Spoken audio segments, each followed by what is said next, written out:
Hello दोस्तों, स्वागत है आप सभी को famous education academy YouTube channel पर। हम लेकर आए हैं SSC MTS previous year paper. ठीक है, जो पिछले वर्ष एसएससी का एग्ज़ाम हुआ था उसमें जो सवाल पूछे गए थे मैथ्स के, वो प्रश्न लेकर हम आए हैं। ठीक, ये प्रश्न बहुत ही महत्वपूर्ण है जो आगे होने वाले एसएससी एमटीएस के एग्ज़ाम में अधिकतर प्रश्न सेट से ही दिए जाते हैं। तो चलो शुरुआत करते हैं।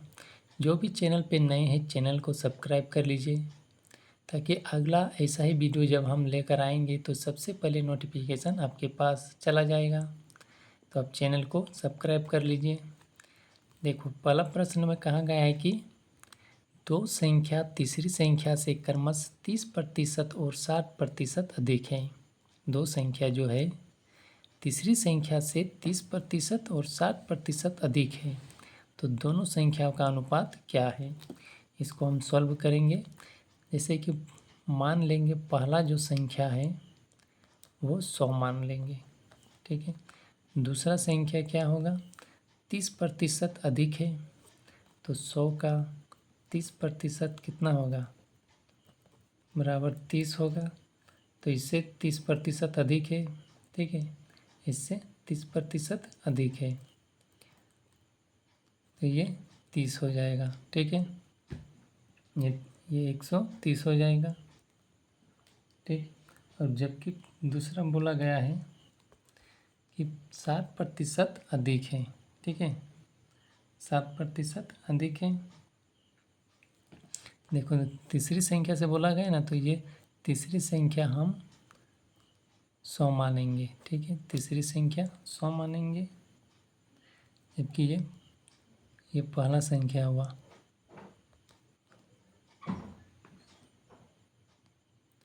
ये पहला संख्या हुआ और दूसरा संख्या बोला गया है 60% अधिक है। तो देखो, दो संख्या तीसरी संख्या से 30% और 60% अधिक है, तो तीसरी संख्या 100 मान लिया, तो इसका 30% अधिक पहला संख्या 130 और दूसरा संख्या फिर 60% अधिक कितना होगा? 100 का। तो तीसरी संख्या कितना है? 60% अधिक। तो तीसरी संख्या 60 हो रहा है पहला संख्या से, तो ये 160 हो जाएगा। तो बोला गया दोनों संख्या का अनुपात क्या है? ठीक है, तो दोनों संख्या का अनुपात, पहला संख्या 130, पहला संख्या कितना है? 130, दूसरा संख्या कितना है? 160। 1 0 गया, यानी 13:16 आंसर हो जाएगा। ठीक है, इसे एक बार फिर से समझा देते हैं। जैसे कि बोला गया कि दो संख्या तीसरी संख्या से 30% और 60% अधिक है, तो तीसरी संख्या हमने 100 मान लिए। ठीक है, तीसरी संख्या 100 मान लिए, तो 100 का 30% पहला संख्या 130, फिर दूसरा संख्या 60% अधिक 160। बोला गया दोनों संख्या का अनुपात क्या है? तो 130 और 160 का अनुपात निकालें तो 13:16 आया। ठीक है, अगला प्रश्न है कि तीन संख्या क्रमशः 6:7:3 में है और उनका लघुत्तम समवर्तक 3654 है, तो उनका महत्तम समवर्तक क्या है? तो देखो, इस संख्या को, तो संख्या क्या है? 6, 7 और 3 है, तो हम संख्या मान लेंगे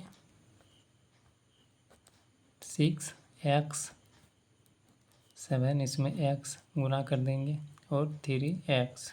ठीक है, तो पहला क्या हुआ? 6x, दूसरा 7x और तीसरा 3x। इन सभी को एलसीएम करेंगे। ठीक है, इन सभी का एलसीएम कितना आएगा? इन सभी को एलसीएम अगर करेंगे, इन सभी का एलसीएम आ जाएगा 42। ठीक है, 42x। टोटल कितना आया? 42x लघुत्तम, जबकि यहाँ पर लघुत्तम समवर्तक कितना दिया है? 3654। तो ये 42x किसके बराबर? 3654 के बराबर। ठीक है, तो आपस में कट जाएगा, x बराबर क्या होगा 36 54 बटे 42। इसे हम जब भाग देंगे तो 87 से कट जाएगा। तो x बराबर क्या आया 87। तो देखो इन संख्याओं को HCF कितना होगा। HCF बोला गया है कि महत्तम समवर्तक क्या है, तो इन संख्याओं का HCF होगा x होगा। तो जबकि x बराबर कितना दे रखा है, x बराबर कितना दे रखा है 87। तो यही 87 आंसर होगा प्रश्न का। ठीक है, तो अगले प्रश्न की ओर चलते हैं। अगला प्रश्न में कहा गया है कि A और B एक काम को 9 दिनों में पूरा कर सकते हैं, B और C 12 दिन में पूरा कर सकते हैं और A और C 18 दिन में पूरा कर सकते हैं उसी काम को। तो A, B और C मिलकर उस काम को कितने दिनों में पूरा कर सकते हैं। सबसे पहले देखो A प्लस B दोनों मिलकर कितना दिनों में कार्य को पूरा कर रहा है 9 दिनों में। फिर B और C, B प्लस C बराबर 12 दिनों में। फिर A और C बराबर 18 दिनों में। ठीक है, तो A प्लस B 9 और B प्लस C 12 और A प्लस C 18 यानी 18 ये काम करते हैं। ठीक है, तो इन सभी को एलसीएम कर लेंगे। तो इन सभी का एलसीएम कितना आएगा 36 आएगा। ठीक है, 9 का टेबल कितना बार पढ़ेंगे कि 36 आएगा 4 बार। तो 9 4 48 का कार्य क्षमता कितना है 4। तो 12 का पार टेबल करेंगे तो 12 3 36। 18 का पार पढ़ेंगे 18 दूना 36। एक आ गया 4, B प्लस C का आ गया 3 और A प्लस C का आ गया 2। देखो ये टोटल को करेंगे 4 3 7 और 2 9। तो देखो यहाँ पर A प्लस B है, B प्लस C है, A प्लस C है। ठीक है, A प्लस C है। यहाँ पर देखो यहाँ भी A है, यहाँ भी A है, यहाँ पर भी B है, यहाँ पर भी B है, यहाँ पर C है, यहाँ पर C, मतलब डबल डबल है। तो इसमें 2 कॉमन ले लेंगे। ठीक है, 2A plus B plus C। ठीक है, बराबर कितना है 9। तो A plus B plus C बराबर हो जाएगा 9/2। भाग करेंगे तो आ जाएगा 4.5। ठीक है, टोटल कितना आया 4.5 टोटल में, जबकि यहाँ कितना है टोटल 36 है। ठीक है, 36 है। तो 36 को 4.5 से हम डिवाइड करेंगे। ठीक है, 4.5 से डिवाइड करेंगे तो ये पॉइंट के चलते ऊपर में 10 चला जाएगा। तो 9 से कटते हैं, 9 4 36, 9 5 45, 5 दूनी 10, ऊपर में बचा 4 × 2 यानी 8। तो तीनों मिलकर ABC कार्य को 8 दिनों में पूरा कर देंगे। ठीक है, अगले प्रश्न की ओर चलते हैं।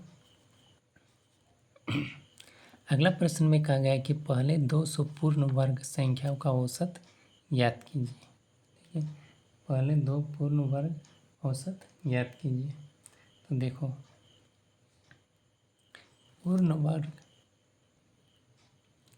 तो पहले 200 पूर्ण संख्याओं का औसत ज्ञात कीजिए। तो इसमें 200 का पूर्ण संख्या का औसत ज्ञात निकालने का रहा है। ठीक है, तो पूर्ण संख्या क्या होता है 0 से स्टार्ट होता है। तो 0, फिर 1, फिर 2, फिर 3, फिर 5 4, फिर 5 जाते यहाँ तक जाते जाते कितना तक जाएगा 199 तक। यहाँ पर 200 लिखा है और हम 199 क्यों लिए, क्योंकि ये 0 से स्टार्ट हो रहा है। इधर एक से लेकर 199 और 0, तो टोटल 200 संख्या हो गया ना। 1 से लेकर 199 तक 199 संख्या और ये 0 भी तो है एक्स्ट्रा, तो ये 200 संख्या हो गया। ठीक है, तो देखो इसका अंतर 1 का अंतर है, इसका अंतर 1, इसका अंतर 1, इसका भी अंतर 1, मतलब अंतर जो है समान है। अंतर समान है। तो अगर अंतर समान है तो औसत क्या होता है, औसत होता है पहला संख्या प्लस अंतिम संख्या बट्टे में 2। तो पहला संख्या कितना है 0, प्लस अंतिम संख्या 199 बटे 2। अगर 0 में 199 जोड़ेंगे तो 199 ही होगा। 2 से भाग करेंगे तो कितना होगा, 2 नम 18, ठीक है, 2 नम 18 हो जाएगा, 1 बचा, फिर 2 नम 18, फिर 1 बचा, पॉइंट 1, 2 5 10, ठीक है। तो ये हो जाएगा 99.5, पर औसत बराबर क्या आएगा, 99.5। यही प्रश्न का आंसर हो जाएगा, ठीक है। तो अगले प्रश्न की ओर चलते हैं। अगला प्रश्न में कहा गया कि ऋचा के व्यय और बचत का अनुपात 2:1 है। ऋचा के व्यय और बचत का अनुपात 2:1 है। यदि उसकी आय और व्यय में क्रमशः 20% और 15% की वृद्धि होती है तो उनकी बचत में प्रतिशत वृद्धि ज्ञात कीजिए, ठीक है। तो देखो, ये हो गया आय, आय हो गया, ये हो गया तुम्हारा व्यय, और ये हो गया बचत, ठीक है। तो व्यय और बचत का अनुपात 2:1 है। व्यय का और बचत का अनुपात 2:1। तो व्यय का अनुपात 2 है और बचत का 1 है, मतलब 2 रुपया खर्च कर रहा है और 1 रुपया बचा रहा है, ठीक है। 2 रुपया खर्च कर रहा है और 1 रुपया बचा रहा है। तो टोटल आय कितना होगा, 2 और 1 3 हो जाएगा। टोटल इनकम 3 है, खर्चा कर रहा है 2 रुपया, बचा रहा है 1 रुपया। 2 रुपया खर्चा कर रहा है, 1 रुपया बचा रहा है, तो टोटल 3 हुआ, ठीक है। तो बोल रहा है कि आय में और व्यय में 20 और 15 वृद्धि होती है। तो आय में 20% वृद्धि हो रहा है, ठीक है। आय में कितना वृद्धि हो रहा है, 20%। अगर 20% हो रहा है तो देखो, यहाँ 3 है, यहाँ 2 है, 1 है, तो हम इसमें अपने से 2 जीरो लगा दो। यहाँ 2 जीरो लगा दिए तो 300 हो गया। यहाँ 2 जीरो लगा दिए तो 200 हो गया। यहाँ 2 जो जीरो लगा दिए तो 100 हो गया। यानी आय 300 है, इसमें से व्यय 200 है, यानी खर्चा 200 कर रहा है और बचत 100 कर रहा है, तो टोटल 300 है, ठीक है। तो आय और व्यय में 20 और 15% वृद्धि होती है। तो आय में 20%, तो 300 है आय, तो 300 का 20% वृद्धि हो रहा है, तो कितना होगा, 20 या 60, 300 ये पहले से और ये 60 रुपया वृद्धि हो रहा है, मतलब 360 हो जाएगा, ठीक है। तो ये 360 हो जाएगा। फिर बोला गया है कि 15% व्यय में वृद्धि हो रहा है, व्यय में 200, तो 200 में 15% वृद्धि करेंगे, 15 दूनी 30, यानी इधर 200 और इधर 30 रुपया बढ़ रहा है, तो 230, तो व्यय में हो जाएगा 230, ठीक है। अगर आय 360 है, टोटल आय 360 है, उसमें से खर्चा व्यय यानी खर्चा हो रहा है 230 रुपया, तो बचत कितना हो रहा है, तो 360 में 230 अगर घटा देंगे तो वही बचत हो रहा है। 0, 6 में 3 जाने से 3, 3 में 2 जाने से 1, 130 रुपया बचत हो रहा है। तो बोला गया प्रश्न में कि उनकी बचत में प्रतिशत वृद्धि ज्ञात कीजिए। बचत में प्रतिशत वृद्धि, कितना बचत हो रहा है उसका प्रतिशत निकालिए। तो देखो कितना बचत हो रहा है, बाई 3 230 और ये 130, ठीक है। 230 खर्चा कर रहा है, 130 बचत कर रहा है, तो कितना घट रहा है, इसमें घटा करेंगे,